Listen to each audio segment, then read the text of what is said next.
Well, hello there. Hi, it's me, Titanic, and welcome to another episode of Titanic Talks. It is June 14th, Monday, June 14th. The year is almost halfway over, and here we are. I hope you had a good weekend. I had a great weekend. It was very productive, and I ate lots of good food. That's always good. Here we are in really in the swing of things. If it feels as though summer is in full effect, and this week I'm excited because I'm leaving on a jet plane. First time in a long time being on the airplane, and I will be visiting the great state of Michigan. And this time of year is typically my favorite. If you've never spent a summer in Michigan, I would highly recommend it. Lots of boats and fishing, and no snow, which is a good thing because we wouldn't want that in June, would we? I have been listening to a lot of Madonna, early Madonna, and it's very nostalgic. It reminds me of being a youngster. My mother would always listen to Madonna, and whenever I hear, probably Live to Tell is probably my favorite song of hers. Whenever I hear that, I think of playing in a kiddie pool,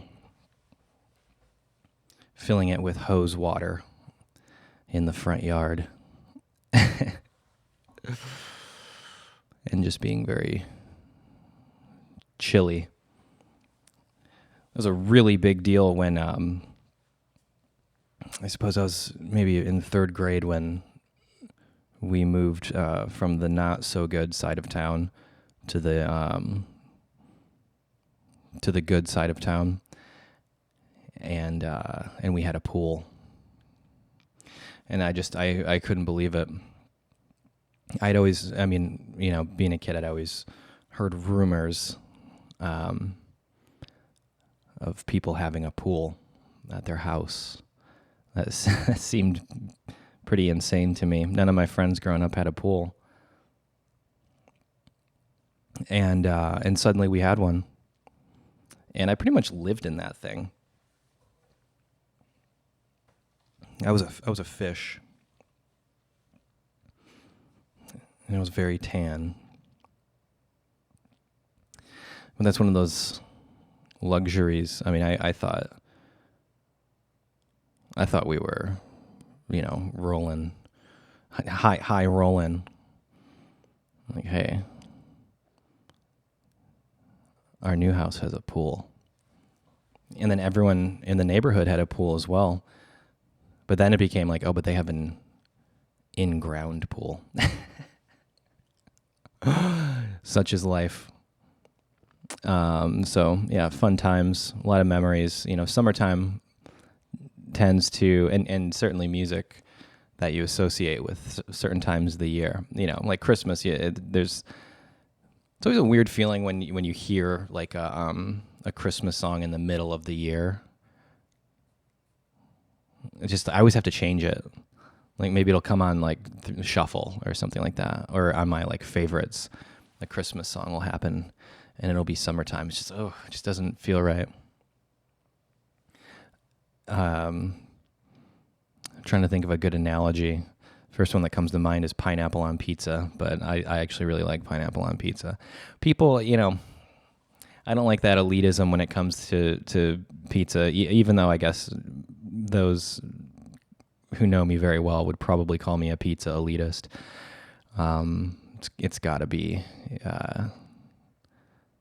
wood fire, or if you can get a coal coal oven, which I think I think those are actually illegal in most states now. But one of my favorite pizza places in Brooklyn. There's the whole people get at each other's throats with Grimaldi's versus Giuliana's right next door. I like them both, but I had heard that I think it's Giuliana's right next door.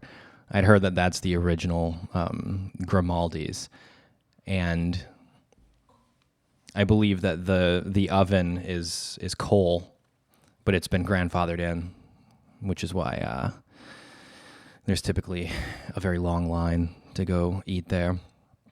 But if you ever find yourself in Brooklyn, I'd recommend heading over to Dumbo and getting yourself a good old-fashioned slice of pizza pie, baby. And an egg cream. Why do they call them an egg cream? No idea. Do I love them? You betcha.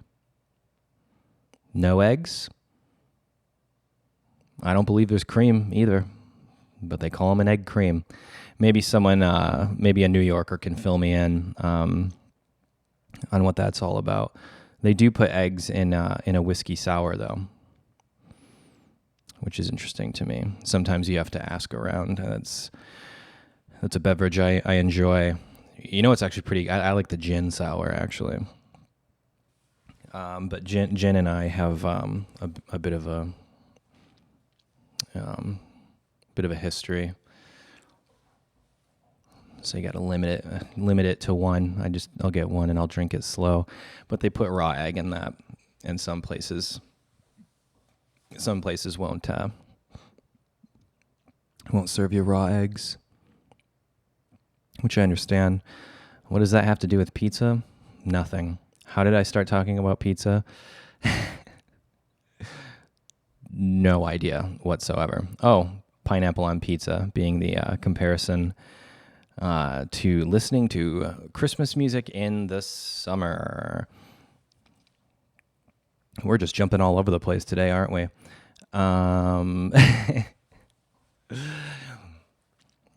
But I do associate early Madonna music, I would say, from her work throughout the 80s into the early 90s, which I guess around the time, the memory I'm thinking of, I was probably 5 years old, maybe 6, which would be 1992, probably. And my mother would often listen to True Blue, the album by the legendary artist Madonna. And just a lot of the music I'm working on right now is very influenced by that, not only from a songwriting standpoint, but sonically. A lot of pretty interesting synthesizer stuff going on there. And a lot of my favorite synths, as much as I love the analog stuff, I've got some digital linear synthesizers that are pretty intriguing. They're very unique sound and multi-layered. I think that was kind of the thing with digital linear is you could then have multiple layers sonically with one patch, which would allow you to not have to do 10 different tracks just to get one sound. And nowadays that doesn't really matter too much because we have pretty much an unlimited amount of tracks, but you got to keep in mind this is before Pro Tools. And you know what they had before Pro Tools? Pros. And you're only allowed so many tracks. That's why a lot of those stuff that the Beatles and the Beach Boys did is so fascinating. It's because they were just developing all these recording techniques and bouncing things and making tape loops and all this craziness that was highly influential to music production, and we are very grateful for those strides that they made. but I was just listening to the Immaculate Collection from Madonna, and I guess I'd always kind of heard that she had she always kind of had her ear to the streets when it came to music production. And if I'm not mistaken, I mean, it seems like that's probably the case still. If I'm not mistaken, I believe she did some work recently with Sophie before their untimely passing.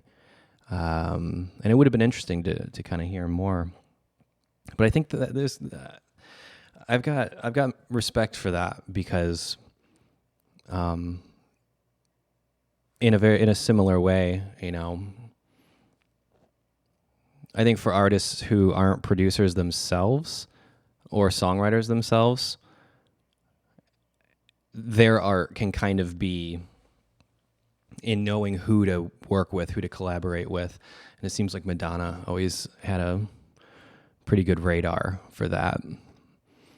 And Rihanna's in that same camp. For a while, Gaga was kind of in there. I don't know. These past couple of things she's put out, but some of it's good, some of it's cool.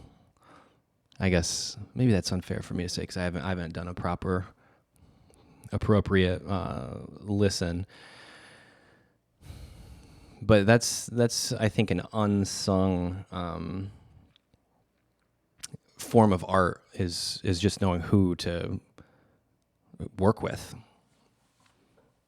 and who's doing the cool stuff, because music's always changing, isn't it?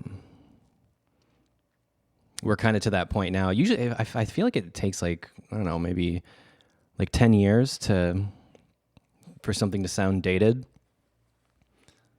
I mean, some stuff immediately sounds or quickly sounds dated, but a lot of it, I think maybe if you look back 10 years, that would bring us to 2011. And some of the production techniques that have kind of come and gone, I guess like maybe that whole like dubstep thing. I remember hearing dubstep for the first time, just being like, wow, I'm just like blown away by it. And then very quickly kind of everyone started doing it. And I remember just thinking at the time, like, oh, this is going to sound dated. And probably like within a year or two, it was like, yep. That's not to say that the initial stuff that kind of blew up wasn't pushing like innovation. But I'm finding with like kind of like music production being so accessible. I mean, we're seeing it right now with hyperpop. That already sounds dated to me. Even though I don't know, maybe a lot of people here haven't even like listened to some of that stuff, but it just it very quickly became such a trend. And I don't know, maybe this is me sounding like an old man. I apologize, but I felt that very quickly, like, oh yeah, this is just very timely. And with a lot of that stuff, I think my apprehension is it's so, dubstep was the same way. It was so production heavy. There wasn't really a big focus on songwriting. And though I love producing music, songwriting is kind of, I guess, where my heart is when it comes to making music. Production is just kind of like fun, bells and whistles, literally. And there was kind of an interesting wave of artists kind of paving that way. I guess, Sophie probably was the first one. I heard Lemonade. I remember hearing Lemonade years ago. and just thinking like, oh, this sounds like the future. This is different. This is going to be big. And it was. It was weird because around that time, it was at one of a million times in my life where, I'm just kind of making stuff.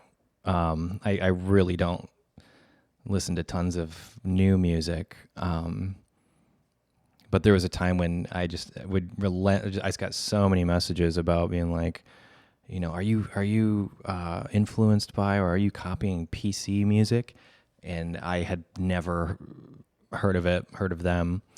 And that's how I kind of found out. Which is weird because at that time, the stuff I was producing or writing was already getting like lumped in with this whole kind of idea of PC music. Yeah. And I don't know. I think maybe I got like a bit of a sour taste. I met them. I met a couple of them actually. I went to the Griffith Park Observatory with Charlie XCX and A.G. Cook, I think is their name. Big group of people, and I don't know. Maybe they were all just having a bad day, or just hungover or something, but it wasn't the friendliest experience I've ever had, but everyone has their days, right? They're all very talented. And, can't judge a book by their cover. But yeah, that's a weird, weird thing. So it's, a lot of these stories you can't really, publicly say and name names. But man, I've got thousands. I was just thinking about the time, I was just listening to Currents by Tame Impala, and it reminded me of the time, around the time Currents came out, I introduced John Mayer to that album. And that's a bit of a story. I'll have to be kind of creative here. We'll just say a friend of mine, a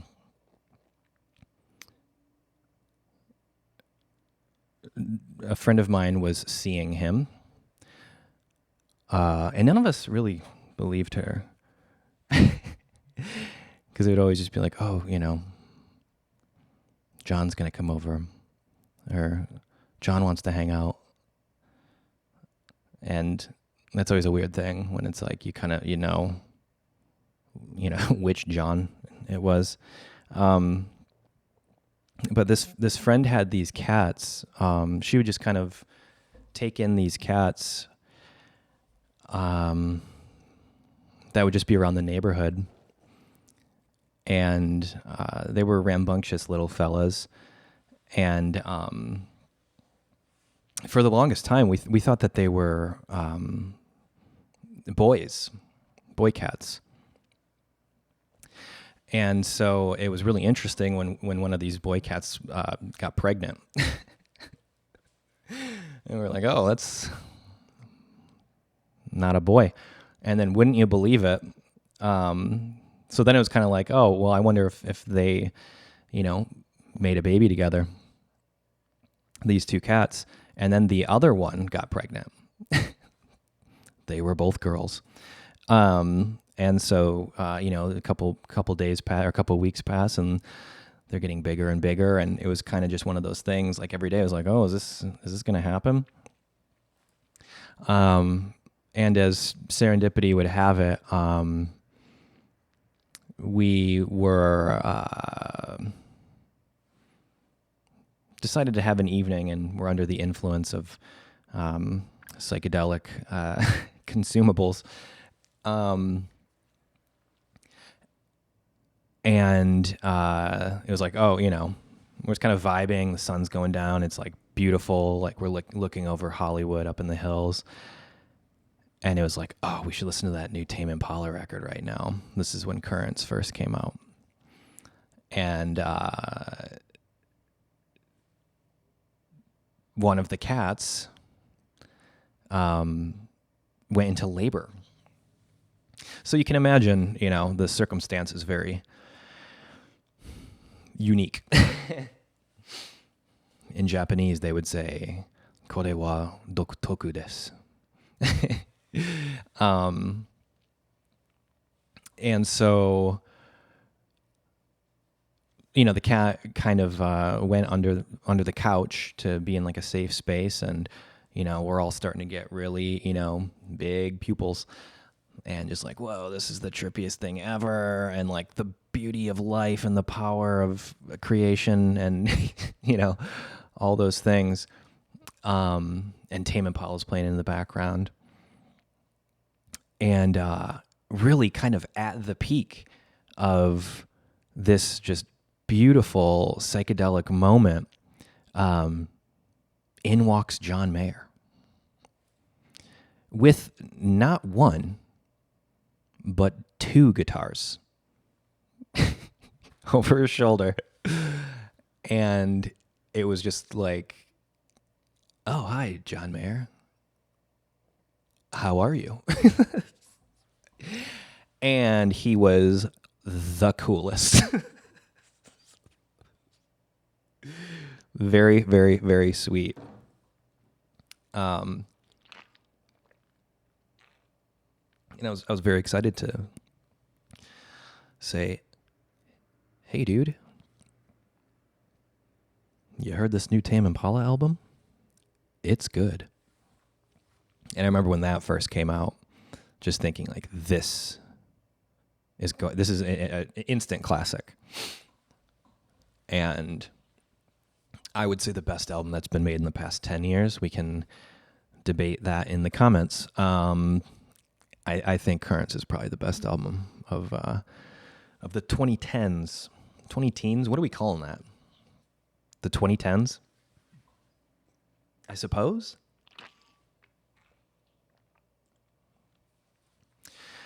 But yeah, that's kind of one of those things, one of those life moments that you don't forget, and and so the guitars came out. If you're a fan of his, one of them was like I want to say a 60s Stratocaster. Was it Continuum? Is that what it's called? It was that guitar. And it was crazy. I mean, like he let me play it, and guitar. Sorry, I'm Googling this. He let me play it, and it was probably the most comfortable and playable guitar that I've ever had the pleasure of holding.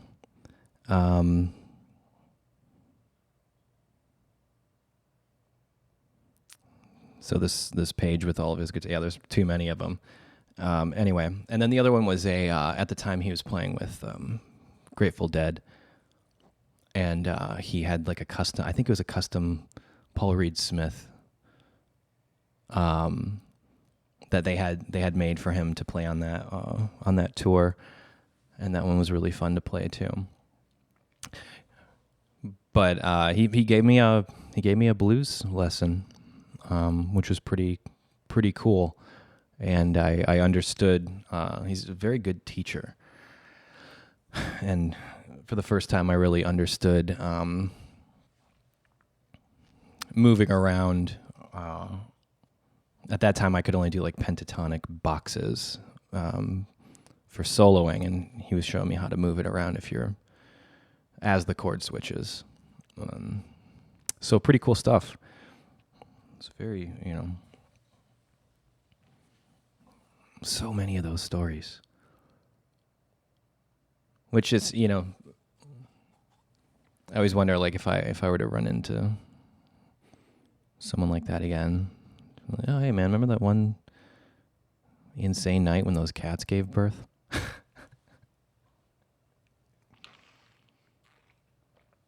Good times. Good times. I always really liked that old Saturday Night Live sketch with the NPR broadcasters. Was that Anna Gasteyer, I think, was in that, and Molly Shannon. Good times, good times. When I used to always listen to KCRW in my car, and especially before I had a vehicle that had CarPlay, or that you could, use streaming services. So I would just listen to the radio, and I would always listen to NPR and KCRW, and I would get the news from Lakshmi Singh. And one time I was doing an interview with NPR in their headquarters. Where was that? Pretty sure that was in D.C. And we did the interview, and it was silly, and I was very impressed with their offices. And I remember the man who interviewed us. He was very kind, and he played along. At that time we were doing a shtick, and he was super cool. And usually, in those situations, you get off camera, or you get off the air, and then you can drop the act, right? And usually they're like, "Oh, well, like, you're totally normal."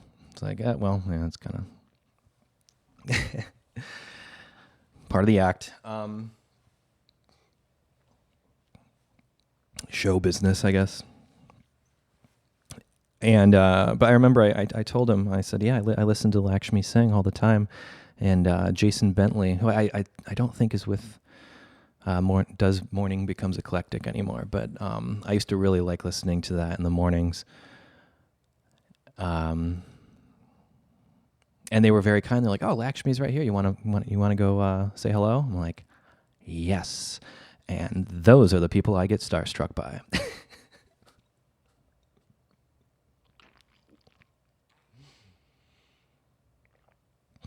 There's been a couple of them. My friend was just at he sent me a photo last night, and he was at a party with Beck. And I was at dinner, and he sends me the photo, and I was just like,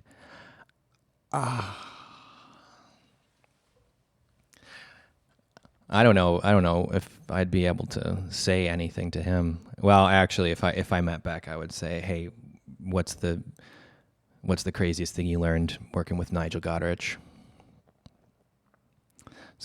I mean, what a producer. Probably in my top 5 of all time.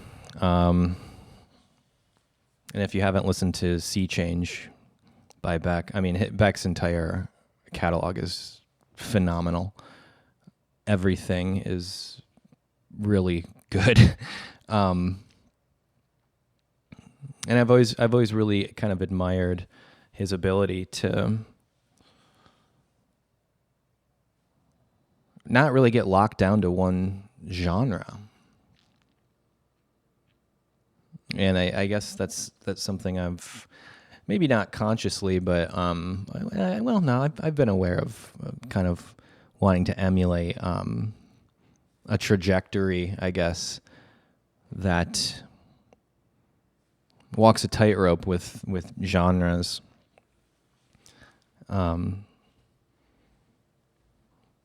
Because I find at least with artists that I like, the really great ones don't tend to really stick to one genre. And most of my favorite artists have worked with Nigel Godrich in one way or another.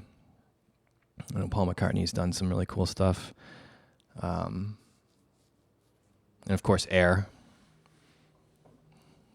I mean, one of the best albums ever made, Talkie Walkie by Air. That was, I always say that album is like the closest thing to listening to like a Dali painting. That's just kind of how I associated it, or have associated it. There's just so much texture in those songs, and truly beautiful.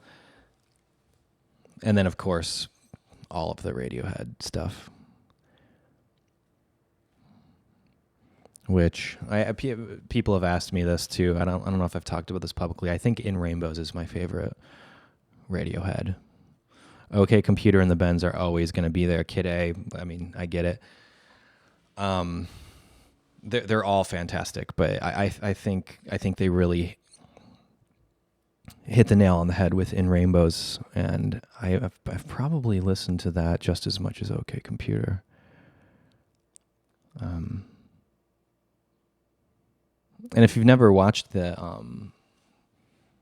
From the Basement, the live performances from that era, I mean, I'm pretty sure the whole thing's, you can watch it on YouTube. And I would highly recommend that, because it's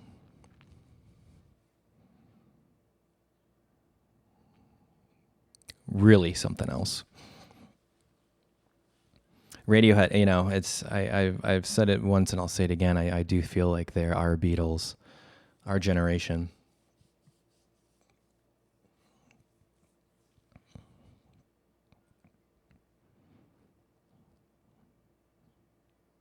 And it's got to be difficult to have that much praise. I mean, to be critically received as well as they have. I would think probably at this point they're just kind of just doing their own thing, and I admire that. But I can't even fathom what it must have been like to make something like OK Computer. Because it was, yeah, I mean, just after that, you know, it's just kind of like, well, now what? What do I do now? They didn't have a problem with that. But, to have been a fly on the wall during those sessions, I mean, really, really special.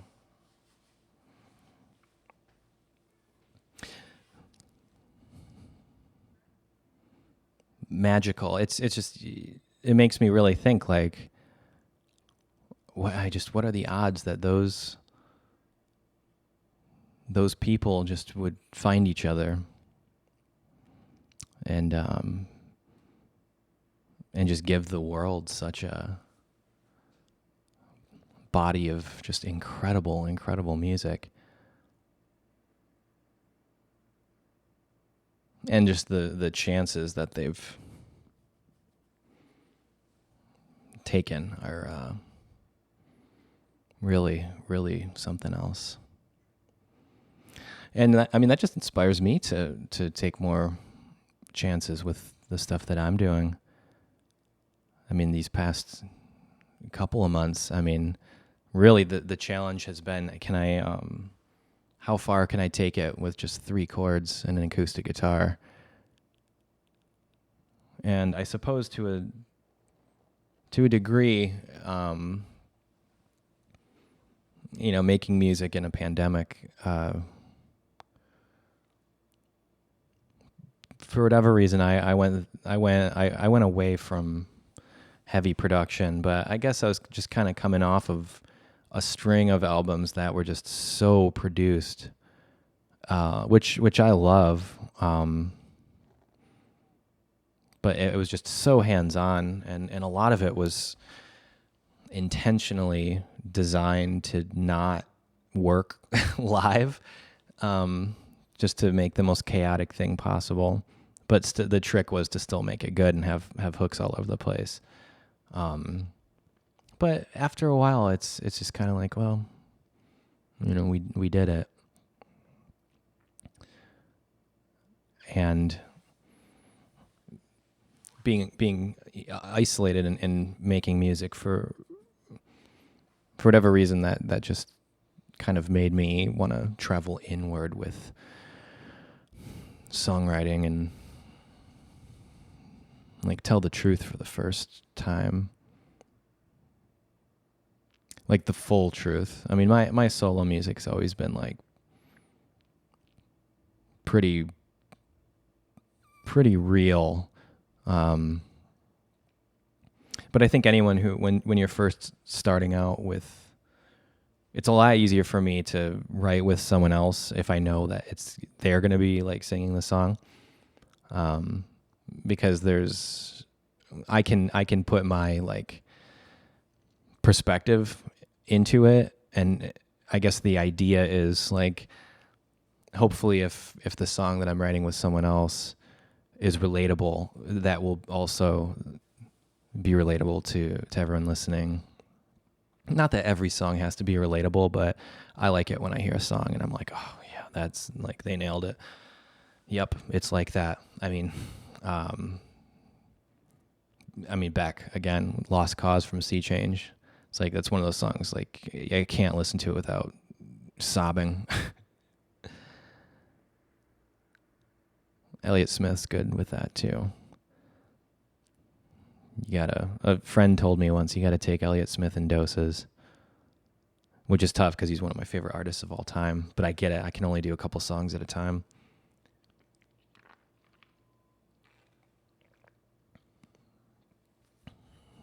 Very heavy content, which, you know, people, especially people who are into like heavy music, it's always kind of funny to me as someone who made what was considered metal. I never personally felt like any of the stuff that's been released as metal was metal. But there's always a tendency to just write the most brutal lyrics and have it just be like, you know, heavy sounding lyrics and all that stuff. But really the heaviest stuff is typically the quietest. I mean, I would say like, yeah, Elliott Smith is probably as heavy as it gets.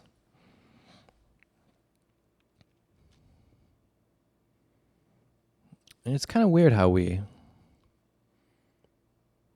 find joy in that, or it's entertaining to us. I guess maybe it's because it's so beautiful. Like everything means nothing to me. If you've heard that song from Elliott Smith, you'll know what I'm talking about. And if not, maybe open up another tab here and give it a listen. That's one of my favorite songs of all time. I think it's one of the prettiest things I've ever heard.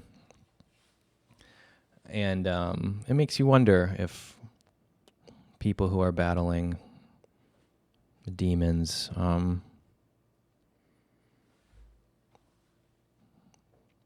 if the ability to make something that beautiful comes from maybe trying to escape the hurt. Because I guess I've used music as a vehicle for that. Trying to get better about that. It used to always just be I would only pick up a guitar to write a song when I was just like heartbroken or bummed out or, you know, whatever. But then like today, you know, listening to Holiday, Madonna, I'm just like, man, it'd be nice to just write a song about having fun, celebrating.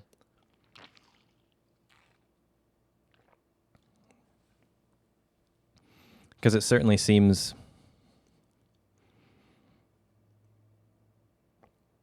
like whenever I hear new songs, you never really hear one that's talking about how awesome everything is.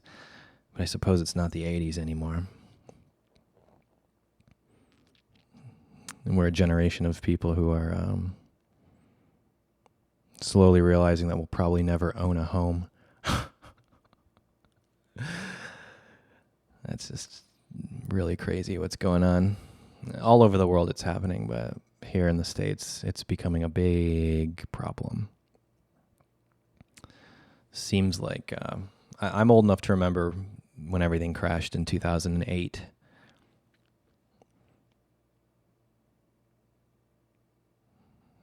I remember someone I was working with closely when the stock market crashed, and we were working on a project together, and he had to stop at the bank, and he went in, and I waited in the car, and he came back like 15 minutes later and white as a ghost, and was just like, yeah, I just lost over $1.5 million.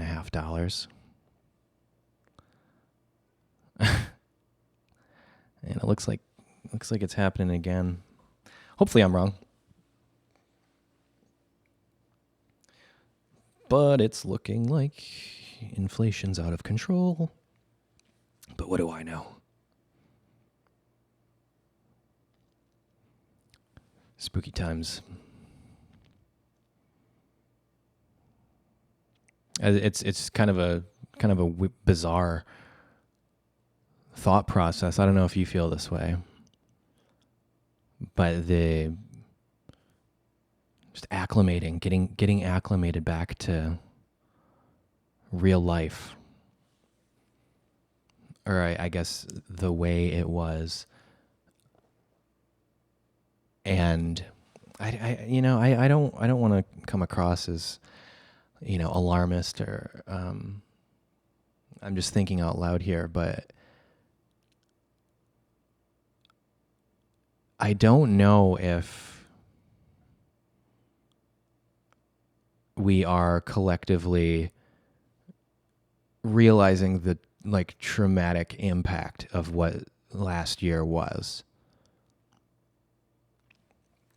And part of me just thinks like, oh, well, hey, life goes on. And I've been insanely fortunate to have not lost work and been able to be all right. But I know a lot of people aren't. And it almost feels like that first maybe it's like a psychological shockwave is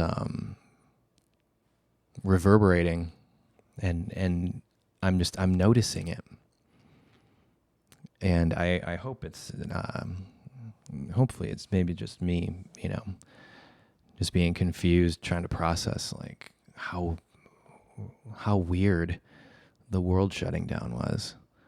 But it's almost weirder now that everyone's just kind of like, oh, okay, yep, here we go, we're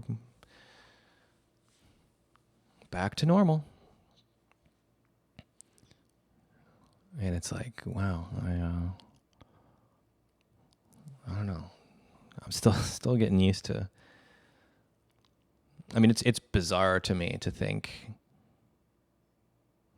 I mean, I'm going to be on an airplane in a couple days.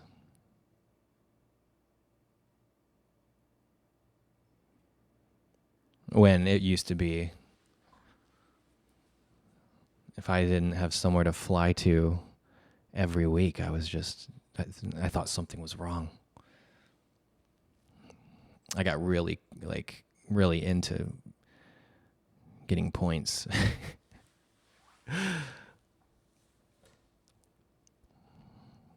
Flown a lot of miles in the sky. But I'm definitely looking forward to seeing my family and just vibing, relaxing, because we weren't able to do any of the holidays this past year, so I'm gonna have to kick back on the lake. Put my toes in the water.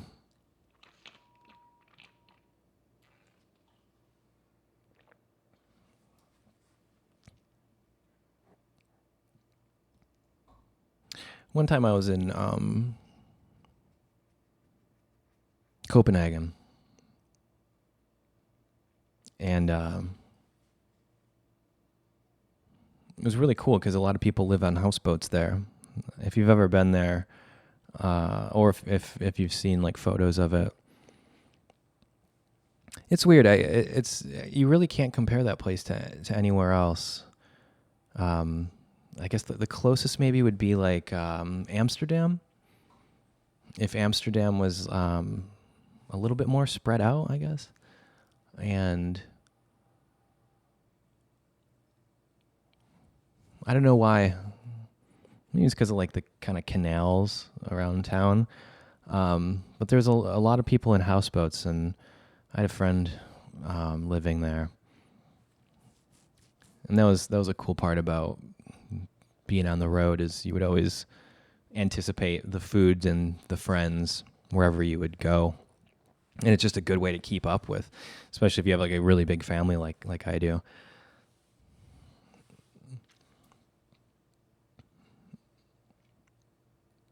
It was just a good excuse just to say hello and have dinner. But we were walking around Copenhagen, and I just thought it was so mind-blowing that just like a Friday night, or it's like a Saturday night, and just people are on their houseboats just kind of having a party, and hey, you want to come have a drink? Sure. And it'd be interesting to live on a boat, wouldn't it? Kind of have one of those fantasies of just kind of like selling everything and just going and living on a boat. A lot of people are doing kind of the van thing. Seems very freeing. Especially now, since, I mean, it's like they all have like solar panels and generators and stuff. And I guess if you don't have like a ton of like responsibility with like work that is keeping you in one place, there's a romanticism about just constantly being on the road. And a lot of my favorite writers lived that way. And I understand, I identify with it, because I think there's a really,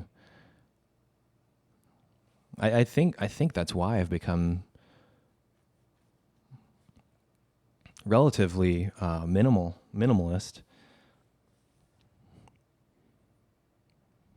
and just really only having things that I'm using that help me create music or movies. Outside of that, it's just yeah. But I think that comes from just years and years of really figuring out what your essentials are. You know, I learned to live out of a suitcase for a long time.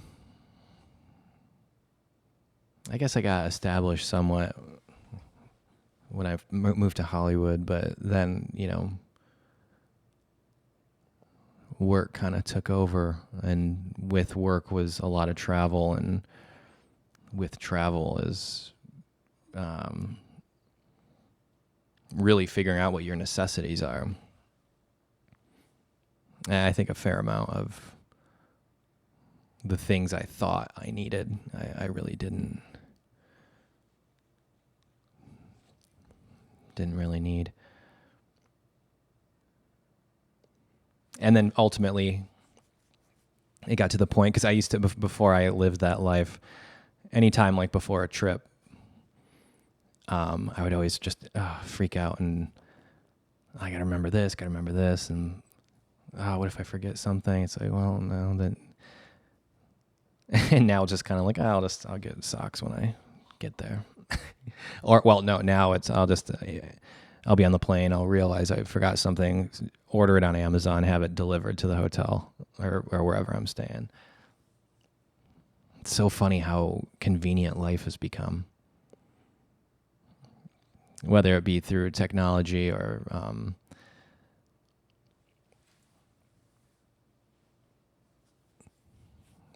I guess mostly from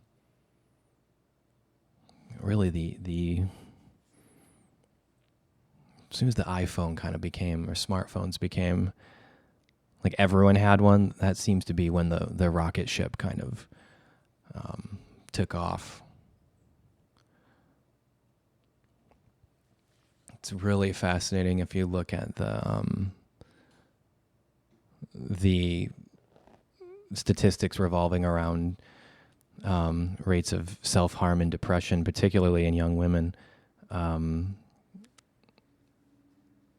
The skyrocket that happened only a few years ago, and it directly correlates to the accessibility of iPhones. Yikes. It's just one of those things. I can't imagine being a teenager right now, or a preteen. Oh man. It's rough. I mean, really, those years are just the toughest for everyone. I mean, it's probably like from grade 6 to 9. I mean, kids are just mean at that age. But it's, the hormones and everything are going crazy, and it's human nature. But when I was that age, I didn't have. The iPhone didn't exist, and no one had cell phones really. Maybe you'd have a flip phone. Those kind of came around more in like when I was like 10th grade, probably 2001, 20 years ago.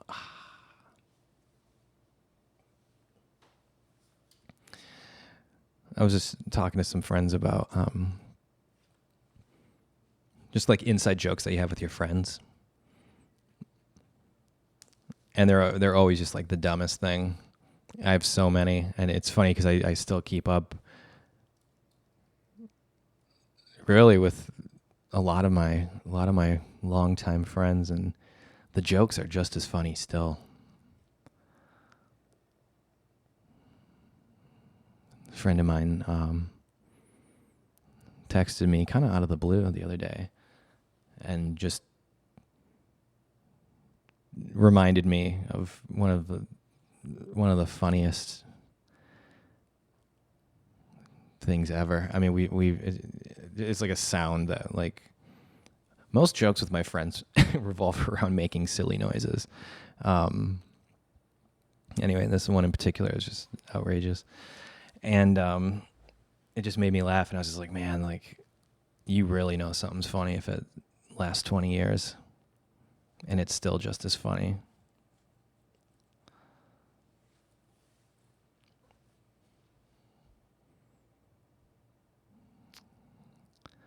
I think I'm going to start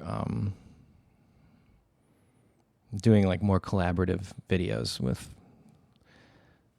friends. A couple of friends of mine, we've been throwing ideas around, and I think there's some gems in there. And especially, geez, I've been, half a year now?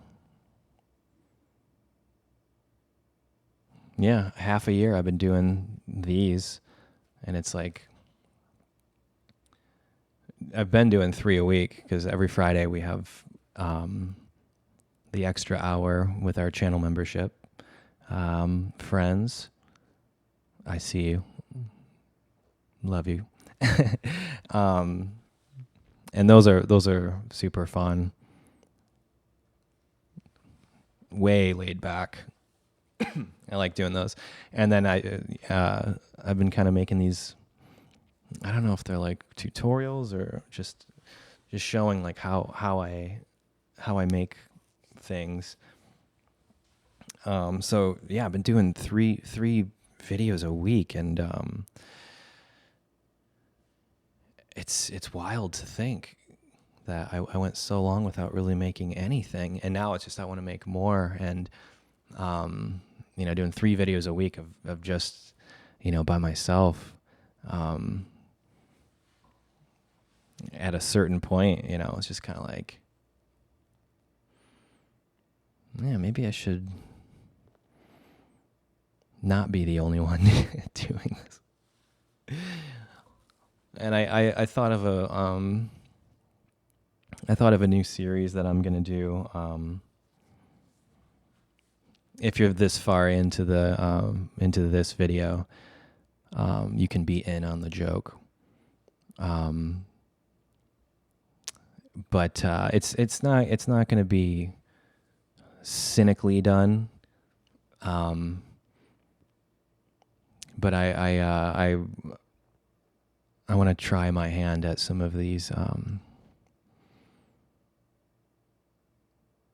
new viral formats that I think I can I think I could do some pretty funny stuff with them. So we'll see. I'm figuring a couple things out. Mostly with lighting. I got to figure out how to light them, because the ones in particular that I'm kind of referencing, they're always lit really bad and the audio's really bad. But I like to have my stuff kind of stand out, I guess, visually and sonically. So I think the first one of those will be probably next week. Maybe I'll kind of rotate, I guess, depending on kind of what I'm feeling. You know what I mean?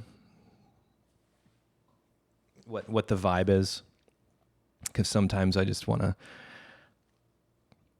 I'll have like a plug-in or something on my computer and just be like, oh yeah, this would be cool to show everyone how I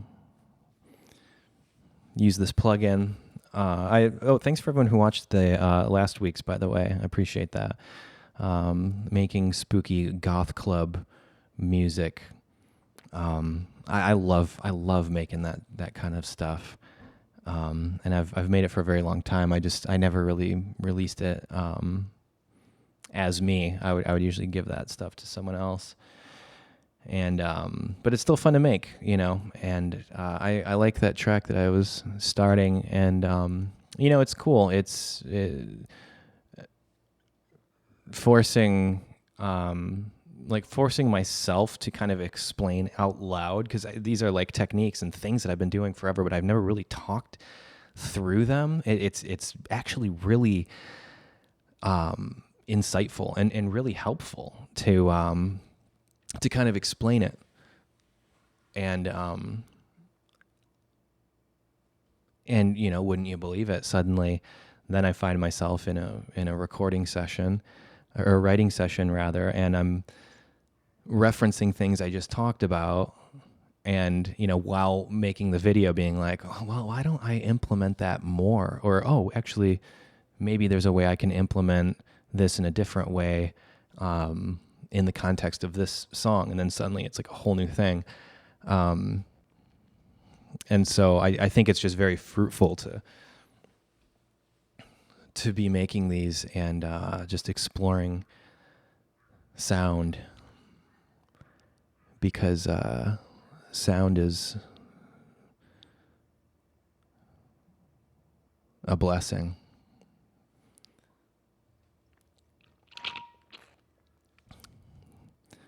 That's the sound of an empty Camelback. Whoa.